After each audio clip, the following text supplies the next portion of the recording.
역시나 어제 김민석 수석 최고의 대법 로그 기록 공개 요구는 오늘을 위한 빌드업이었습니다.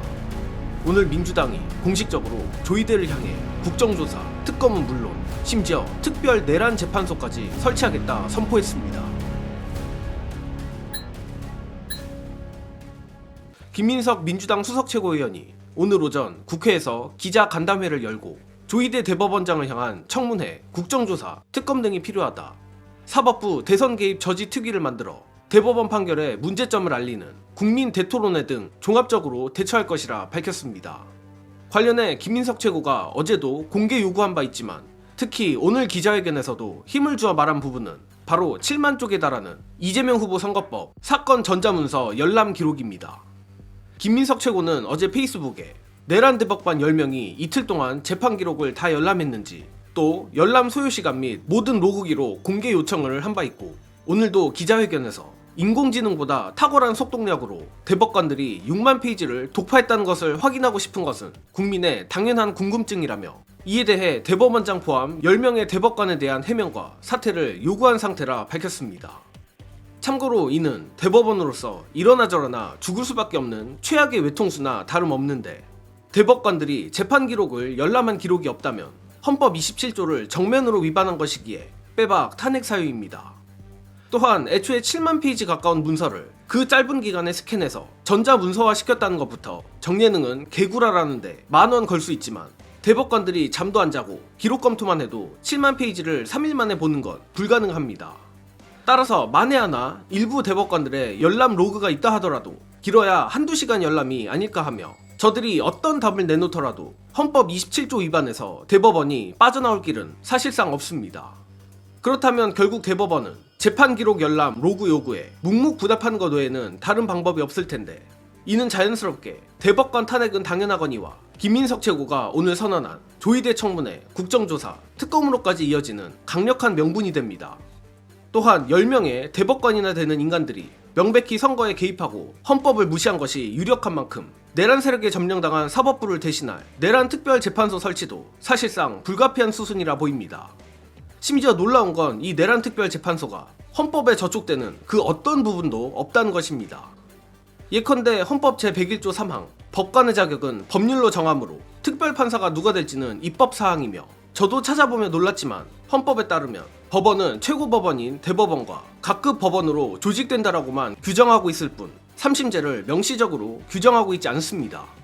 즉 헌법 제102조 2항 법률이 정하는 바에 의하여 대법관이 아닌 법관을 대법원에 둘 수 있는 만큼 내란 범죄에 한해서는 무려 대법관들 대신 대법원 소속의 특별판사가 최종심을 맡는 것도 가능합니다. 자, 이 정도면 민주당이 정말로 풀스윙을 하는 거라 봐도 과장은 없을 것 같은데 다만 아주 조금 아쉬운 부분은 민주당이 이를 공개적으로 언급하는 걸 보니 여전히 조이대의 자발적 사퇴를 유도하는 느낌이 있다는 겁니다. 물론 앞에서 언급한 것들은 대법원과 조이대가 알든 모르든 외통수인 것들이라 사퇴 압박 수위를 높이는 것도 꼭 나쁜 것이 아닐 수도 있습니다. 하지만 민주당이 풀스윙을 하는 것과 마찬가지로 저 내란 세력 역시 이렇게 되면 모든 발악을 다 할 텐데 특히 최근 진해원 검사가 경고한 2심 무죄 대법원 파기 재판 시나리오를 경계해야 합니다. 거칠게 포인트만 말씀드리자면 이재명 후보에게 상고 이유서를 제출할 20일이 없는 것뿐 아니라 심지어는 재상고 기한 7일조차 없다는 것입니다. 정예능은 민주당이 다른 것보다도 이 시나리오를 사실로 가정하고 대응해야 한다고 보는데 관련해 서부학 교수의 해설과 대처법 영상으로 보시고 오겠습니다.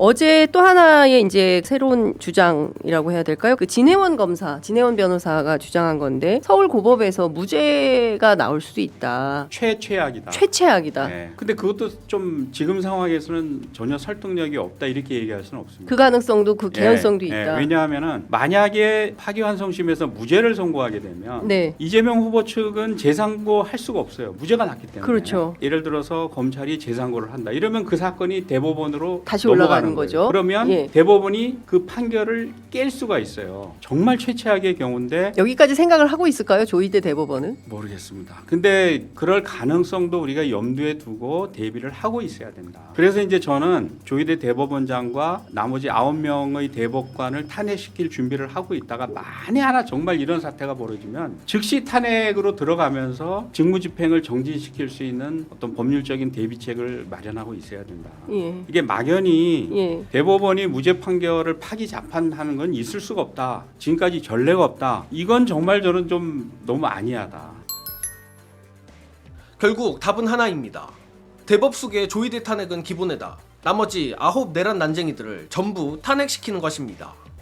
안 그래도 현재 고등법원 재판부가 15일 기일 변경을 안 받아주면 고법 재판부를 탄핵한다는 얘기가 나오는데 이것으로도 부족합니다. 지금껏 보여온 행태라면 저 내란 세력은 하루 만에 다른 고법에 배당해 선고까지 능히 떼일 수 있는 인간들이기 때문입니다. 고로 지금 같은 사법 쿠데타 상황에서는 논리고 뭐고 명분을 따질 때가 아닙니다. 아니 이미 논리와 명분은 헌법 27조를 위반한 졸속 전원 합의체로 충분합니다. 즉 내란 대법관들을 모두 탄핵하여 노태학, 이흥구, 오경미 대법관만 대법원에 남게 해야 하고 최소한의 소부 구성만 가능하게 남겨둔다면 외형적으로는 대법원의 기능도 마비되지 않습니다.